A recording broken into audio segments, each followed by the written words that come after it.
আজি তোমালোকক মই আয়নীয় বান্ধনীৰ বিষয়ে অকমান পঢ়াবলৈ লৈছো। এটা আয়নীয় বান্ধনী জানিবলৈ হলে তুমি পৰমাণুটোত থকা ইলেক্ট্ৰনীয় বিন্যাস জানিব লাগিব। ইলেক্ট্ৰনীয় বিন্যাস আমি কেনেকৈ জানো যে পৰমাণুটোৰ ইলেক্ট্ৰনীয় বিন্যাস জানিবলৈ তুমি তাত কেইটা ইলেক্ট্ৰন আছে সেইটো জানিব লাগিব। কেইটা ইলেক্ট্ৰন আছে সেইটো হ'ল কি পৰমাণুটোৰ পাৰমাণৱিক সংখ্যা যিমান তাত থকা ইলেক্ট্ৰনৰ সংখ্যা সিমানেই। এতিয়া ইলেক্ট্ৰনবিলাক তোমালোকে ক্লাছ 9ত ইলেক্ট্ৰনীয় বিন্যাস কেনেকৈ লিখা হয় বৰবেৰী নিয়মৰ সহায়ত তোমালোকে পাইছিলা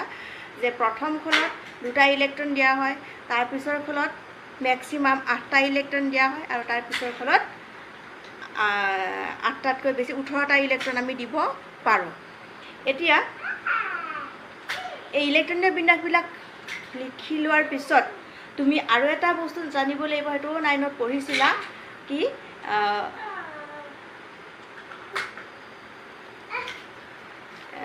অষ্টসূত্ৰ মতে পৰমাণু এটাৰ বহিঃখলত 8টা ইলেক্ট্ৰন হ'লে পৰমাণুটোৱে সুস্থিৰ ইলেক্ট্ৰনীয় সজ্জা লাভ কৰে, সম্ভ্ৰান্ত ইলেক্ট্ৰনীয় গেছৰ সজ্জা লাভ কৰে আৰু তেতিয়া পৰমাণুটো সুস্থিৰ হয়। এতিয়া পৰমাণু এটা সুস্থিৰ হ'বৰ কাৰণে আচলতে বান্ধনীৰ গঠন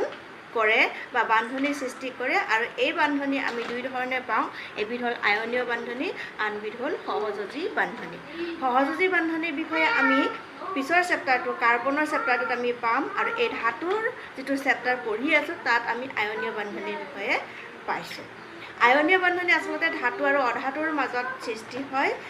কিছুমান পৰমাণুৱে এই যে সুস্থিৰ সজ্জাৰ কথা মই ক'লোঁ, কিছুমান পৰমাণুৱে ইলেক্ট্ৰন এৰি দি সুস্থিৰ সজ্জা লাভ কৰে আৰু কিছুমানে ইলেক্ট্ৰন গ্ৰহণ কৰি সুস্থিৰ সজ্জা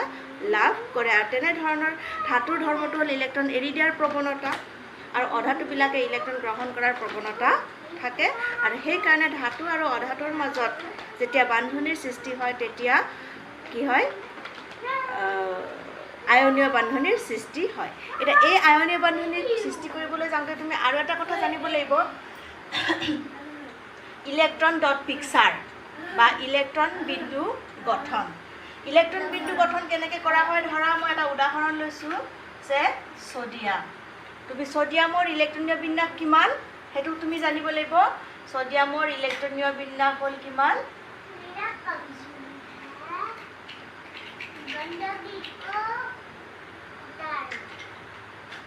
কিমান 281। কিয় 281 হ'ল, কাৰণ ছডিয়ামত কেইটা ইলেক্ট্ৰন আছে, ছডিয়ামত আছে কেইটা ইলেক্ট্ৰন, 11টা ইলেক্ট্ৰন। 11টা এইবোৰ তোমালোকে 9ত পঢ়িছাই। 11টা ইলেক্ট্ৰন আমি কেনেকৈ ভগাম, 2 প্ৰথম খোলত 2টা, তাৰপিছৰ খোলত 8টা, তাৰপিছৰ খোলত 1টা হ'ল। এতিয়া এই বস্তুটোৰ আমি যদি ইলেক্ট্ৰন ডট পিকচাৰ আঁকিবলৈ যাওঁ তেতিয়াহ'লে কি হ'ব, সদায় ইলেক্ট্ৰন ডট পিকচাৰ আঁকিবলৈ যাওঁতে সদায় প্ৰথমে পৰমাণুটোৰ চিহ্ন লিখিব লাগে আৰু তাৰপিছত বাহিৰৰ খলত অৰ্থাৎ যোজক খলত কেইটা ইলেক্ট্ৰন আছে সেই ইলেক্ট্ৰন কেইটা ডটৰ সহায়ত পৰমাণুটোৰ ওপৰত দেখুৱাব লাগে। ইয়াত কেইটা ইলেক্ট্ৰন আছে, এটা ইলেক্ট্ৰন আছে, গতিকে আমি এটা ডট দিম। এইটোৱে হ'ল ইলেক্ট্ৰন ডট পিকচাৰ। যদি তুমি ক্লৰিনৰ কথা কোৱা, ক্লৰিনত কেইটা ইলেক্ট্ৰন আছে, 17টা ইলেক্ট্ৰন আছে, মানে তাৰ ইলেক্ট্ৰনীয় বিন্যাস কি 287। প্ৰথম খলত সদায় 2টা, তাৰপিছত পিছৰ খললৈ যাব 8টা, 2 8 10টা, 3 নম্বৰ খলত হ'ল 7টা। গতিকে 2 8 10 7 17টা ইলেক্ট্ৰন আমি দিলোঁ। এতিয়া ইয়াৰ ইলেক্ট্ৰন ডট পিকচাৰ মানে ইলেক্ট্ৰন বিন্দু গঠন আঁকিবলৈ হ'লে আমি কি কৰিম, ক্লৰিন আৰু বাহিৰৰ খলত কেইটা ইলেক্ট্ৰন আছে 7টা, গতিকে আমি 7টা ডট দিম। 1 2 3 4 5 6 7 হ'লনে 7টা। এনেকৈ আমি ইলেক্ট্ৰন ডট পিকচাৰ আঁকি লওঁ। এতিয়া আমি মেইন বস্তুটোলৈ আহোঁ, কি আয়নীয় বান্ধনী। আয়নীয় বান্ধনী হয় আয়নৰ দ্বাৰা সৃষ্টি হয়। এটা পৰমাণুৱে সদায় ইলেক্ট্ৰন এৰি দিয়ে আৰু আনটো পৰমাণুৱে ইলেক্ট্ৰন গ্ৰহণ কৰে।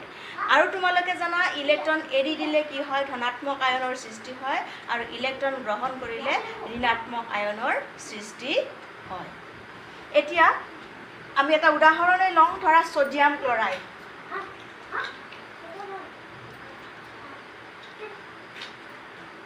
সোডিয়াম ক্লোৰাইড তো সোডিয়াম ক্লোৰাইডৰ গঠন সোডিয়াম ক্লোৰাইড সোডিয়াম আৰু ক্লোৰিনৰ মাজত বিক্ৰিয়াৰ দ্বাৰা হয় এতিয়া তুমি সোডিয়ামৰ ইলেক্ট্ৰনীয় বিন্যাস কি 281 সো ইয়াৰ ইলেক্ট্ৰন ডট পিকচাৰ যদি মই আঁকিবলৈ হয় তেতিয়াহ'লে আমি বাহিৰৰ পৰা এটা ইলেক্ট্ৰন ইয়াত দিম হয়নে ই অষ্টক নীতি মতে মই অলপ আগতে কৈছিলোঁ যে বাহিৰৰ ফলত সিহঁতে 8টা ইলেক্ট্ৰন কৰিব বিচাৰে ই বাহিৰৰ ফলত 8টা ইলেক্ট্ৰন কৰিবলৈ হ'লে যদি এইটোত 8টা কৰিবলৈ হয় তেতিয়া সি 7টা ইলেক্ট্ৰন যোগ কৰিব লাগিব নহ'লে সি এই ইলেক্ট্ৰনটো কি হ'ব এৰি দিব যোনটো সহজ য'ত শক্তি কম শক্তি প্ৰয়োগ কৰিলে হয় সেই অপশ্যনটোহে লোৱা হয় গতিকে ই কি কৰিব 7টা ইলেক্ট্ৰন গ্ৰহণ কৰাতকৈ সি এটা ইলেক্ট্ৰন এৰি দিব সেইকাৰণে ই ধাতুবিলাকে ইলেক্ট্ৰন সদায় এৰি দিয়ে কাৰণ ধাতুবিলাকৰ বাহিৰৰ ফলত থকা এটা দুটা বা তিনিটা ইলেক্ট্ৰনেই থাকে এতিয়া ই এই ইলেক্ট্ৰনটো এৰি দিব সি এই ইলেক্ট্ৰনটো এৰি দিয়াৰ লগে লগে তাৰ ইলেক্ট্ৰনীয় বিন্যাস হৈ গ'ল কি 2 8 গতিকে 8টা হৈ গ'ল মানে সি সুস্থিৰ সজ্জা লাভ কৰিলে আৰু সেই ইলেক্ট্ৰনটো এৰি দিলে কাৰণে এই ইলেক্ট্ৰনটো ওলাই গ'ল কাৰণে আমি ইয়াত ইলেক্ট্ৰনৰ চিনটো নিদিওঁ আৰু ইলেক্ট্ৰনটো যেটো কমি গ'ল কিন্তু প্ৰটনটো 11টা প্ৰটন 11টা ইলেক্ট্ৰন থাকে সো প্ৰটন আৰু ইলেক্ট্ৰন যেটো সমান সমান থাকে নিউট্ৰেল পৰমাণুৰ ক্ষেত্ৰত এটা ইলেক্ট্ৰন কমি গ'ল মানে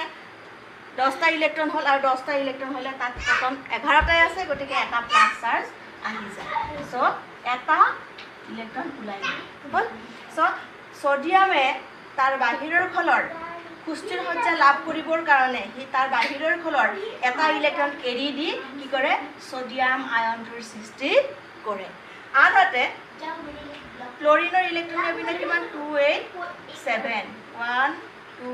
3 4 5 6 7 আমি দুটা পৰমাণু একেলগে আমি লিখিবলৈ গ'লে এটা ডট দিলে আনটোত আমি ক্ৰছিং ব্যৱহাৰ কৰিব পাৰোঁ সো ইয়াৰ যেটো বাহিৰৰ 7টা ইলেক্ট্ৰন আছে গতিকে ই এটা ইলেক্ট্ৰন ইয়াত যোগ হ'ব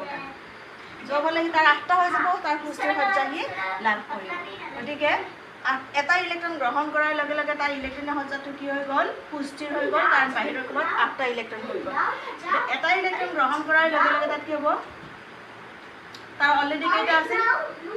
7টা আছিল আৰু এটা ইলেক্ট্ৰন গ্ৰহণ কৰিলে কি হ'ল 8টা হৈ গ'ল ই সুস্থিৰ হ'ল ইয়াৰ এই ক্ষেত্ৰত যেটো তাত 17টা প্ৰটন 17টা ইলেক্ট্ৰন আছিল গতিকে তেতিয়া নিউট্ৰেল আছিল কিন্তু ইয়াত এটা ইলেক্ট্ৰন গ্ৰহণ কৰাৰ লগে লগে ইলেক্ট্ৰনৰ সংখ্যা কেইটা হৈ গ'ল 18টা হৈ গ'ল মানে 17টা প্ৰটন 18টা ইলেক্ট্ৰন অৰ্থাৎ এটা ইলেক্ট্ৰন বেছি আছে গতিকে এটা এক্সট্ৰা নিগেটিভ চাৰ্জ আহি যায় বুজি পালানে বুজি পালা হা ফল এতিয়া সোডিয়ামে যেটো ইলেক্ট্ৰন এৰি দিব সেই ইলেক্ট্ৰনটো ক্লোৰিনে গ্ৰহণ কৰিব আৰু সোডিয়ামে ইলেক্ট্ৰন এৰি দি Na+ আয়নৰ সৃষ্টি কৰিব আৰু ক্লোৰিনে ইলেক্ট্ৰনটো গ্ৰহণ কৰি Cl- আয়নৰ সৃষ্টি কৰিব এই যেটা আয়ন পালা আমি সিম্পলি Na+ আৰু Cl- আমি এনেকেও ক'ব পাৰোঁ এই দুটা আয়ন যেটো অপজিটলি চাৰ্জড মানে বিপৰীত আধানযুক্ত আয়ন এটা ধনাত্মক আয়ন আৰু ঋণাত্মক আয়ন এই আয়ন দুটা বিদ্যুৎ স্থিতীয় বলৰ দ্বাৰা বান্ধ খাই কি হয় সোডিয়াম ক্লোৰাইড অণুটোৰ গঠন হয় এটোৱে হ'ল সোডিয়াম ক্লোৰাইডৰ গঠন আয়নীয় বান্ধনী দ্বাৰা যেটো ইয়াত আয়নৰ সৃষ্টি হৈছে সেই কাৰণে এই বান্ধনীডালক কোৱা হয় আয়নীয় বান্ধনী আৰু এটা শব্দ ইয়াত ব্যৱহাৰ কৰা হয় ইলেক্ট্ৰোভ্যালেন্ট ইলেক্ট্ৰোযোজী বান্ধনী বুজি পালানে এতিয়া কেইটা ইলেক্ট্ৰন গ্ৰহণ কৰিব হেতু সদায় তাৰ নিৰ্ভৰ কৰে ইলেক্ট্ৰনৰ বিন্যাসৰ ওপৰত বা কেইটা ইলেক্ট্ৰন গ্ৰহণ কৰিব হেতু ডিপেন্ড কৰিব নিৰ্ভৰ কৰিব তাৰ বাহিৰৰ ফলত থকা ইলেক্ট্ৰনৰ সংখ্যাৰ ওপৰত ইয়াত এটা ইলেক্ট্ৰন এৰিছে বুলি সব ধাতুৱে যে এটা ইলেক্ট্ৰন এৰি দিব বা ক্লোৰিনে এটা ইলেক্ট্ৰন গ্ৰহণ কৰিছে কাৰণে সবে যে এটা ইলেক্ট্ৰনে গ্ৰহণ কৰিব তেনেকুৱা কথা নহয় মুঠৰ ওপৰত তাৰ যেটো অক্টেট তাৰ যেটো অষ্টক মানে বাহিৰৰ ফলত 8টা হ'বলৈ সুস্থিৰ সজ্জা লাভ কৰিবলৈ তাক যিমানটা ইলেক্ট্ৰন এৰি দিব লাগে সিমানটা এৰি দিব বা সিমানটা হি গ্ৰহণ কৰিব মুঠৰ ওপৰত এৰি দিলে ধনাত্মক আয়ন গ্ৰহণ কৰিলে ঋণাত্মক আয়নৰ সৃষ্টি হয় এই দুটা আয়ন ইলেক্ট্ৰোষ্টেটিক ফোৰ্সৰ দ্বাৰা লগ লাগি কি হয় এটা অণুৰ গঠন হয় সো বুজি পালা সাগে ইয়াৰ পিছত মই লিখিও দিছো তোমালোক